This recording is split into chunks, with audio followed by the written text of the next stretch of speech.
Chapter 1, Too Easy. Crestmoor, a town of contradictions, surrounded Abby like a living entity.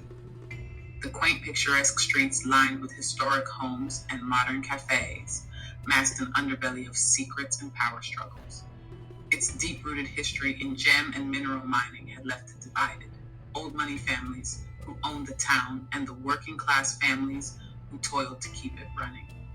The hidden lake, nestled deep in the woods, had long been a place of whispered rumors and disappearances, one of the many eerie aspects of Crestmoor that made its beauty unsettling.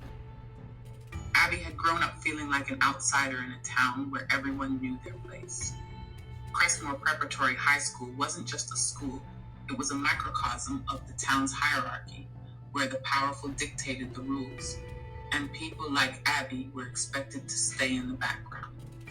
That night, standing on the empty street, she felt the weight of Crestmoor pressing in on her as if the town itself was watching, waiting to swallow her whole. "Abby, where are you going?" Melanie's voice barely cut through the buzzing in Abby's ears. Abby stopped but didn't turn around. "I don't want to be here anymore." The words slipped out, raw and shaking. Her eyes burned, the tears pooling no matter how hard she willed them away. She refused to cry in front of Giveon. Not after everything. Not after he looked her in the eyes and told her, "If you keep it, I'm gone." 3 years. 3 years of whispers in the hallway, late night promises, stolen kisses. And now she was just another girl he left behind. But where could she go? Not home. Not to the house where her mother lay slumped on the couch, exhausted from 3 jobs.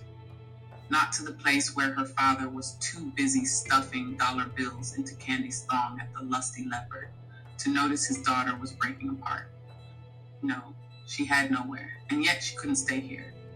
Abby's feet slapped against the pavement, but each step felt heavier than the last. She couldn't run, not anymore. Her legs were tired, her heart was breaking, and everything in her screamed to keep moving, but she didn't know where to go. "Abby, wait." Melanie's voice cut through the fog of Abby's mind, and before Abby could even register what was happening, Melanie was there, grabbing her by the shoulder and pulling her into a tight, unrelenting hug. The world felt like it was crashing down around her, and as Melanie held her, Abby let go. "It's gonna be okay, Abby," Melanie whispered, her voice steady, but Abby heard a crack. "Giveon's a jerk. He doesn't deserve you. And nothing good ever happens to guys like him." Abby's breath hitched, and before she could stop it, a guttural scream tore through her, making her shoulders shake with the force of it. Hot and relentless tears fell as they soaked into Melanie's shirt. "I just want to get far away from here. Please, can I stay at your place tonight? Will your parents mind?" Melanie held her tighter, smoothing Abby's hair. "You know you're like their second daughter, right?" she said gently, her voice softening the words as she pulled back just enough to meet Abby's eyes. "But I have to go back to the party and tell Sophie and Jamie we're leaving." Abby wiped her eyes in frustration, her voice cracking. "Why can't you just call them?" Melanie checked her pockets, then cursed under her breath. "Crap, Jamie has my phone." Abby stiffened. "Oh my God, she has my phone too." Melanie smiled faintly, though it was more a reflex than reassurance. "Okay, you stay here. I'll run back and grab our phones from Jamie, then I'll come back with my car so we don't have to walk. We can head to my place after." With one last tight hug, Melanie pulled away and started returning to the house where they had been partying. Abby stood there alone now, her heart still pounding in her chest. She felt the weight of everything pressed down on her, but for the first time that night, she wasn't completely drowning. She still had Melanie, and that was something. As Abby stood there, her feet rooted to the spot, The silence around her only deepened the rush of emotions flooding her. Her mind drifted back to the past few years, reliving moments she wished she could forget. She had walked into the clinic alone, her heart pounding like a drum in her chest. The sterile walls, the low hum of fluorescent lights, it felt suffocating. Giveon had told her he had to work as usual, but she had no one else to turn to. She had been too afraid, too ashamed to let anyone know what she was planning. Why couldn't I tell anyone?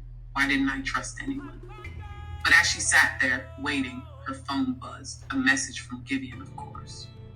It was a picture, not for her, but for someone else. Abby froze when she opened it. Her heart stuttered in her chest. Giveon and Diana at the playground. Her eyes burned as she saw him, his arm around Diana's waist. They were laughing together, flashing smiles, his fingers intertwined with hers. Abby stared at the photo, unable to look away. He was kissing her neck. Abby's stomach twisted. How could you? Her whole body trembled. Beautiful, charming Diana, with her red curls and radiant smile that could light up a room. Abby had always known Diana was stunning. She was used to the way guys looked at her, the way they fell for the simplest flick of her hair.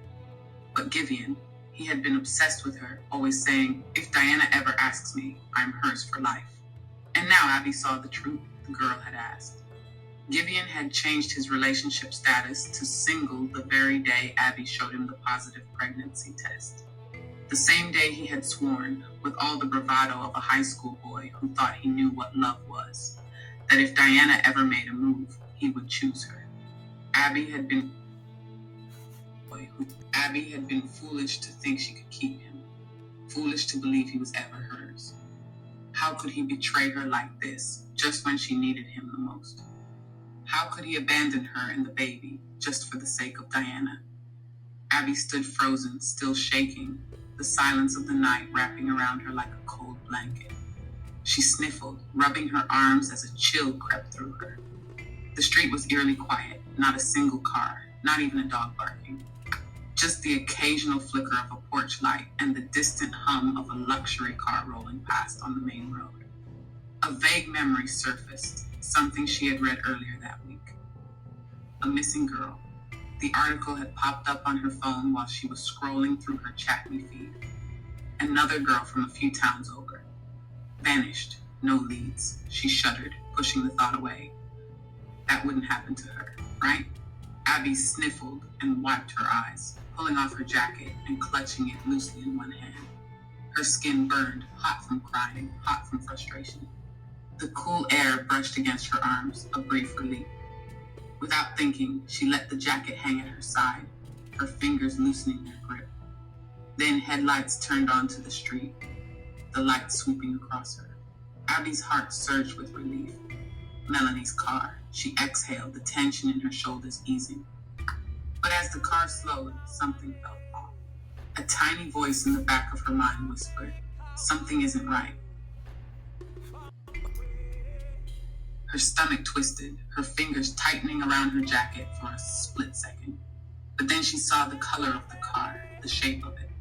Same make, same model, same everything. It has to be Melanie.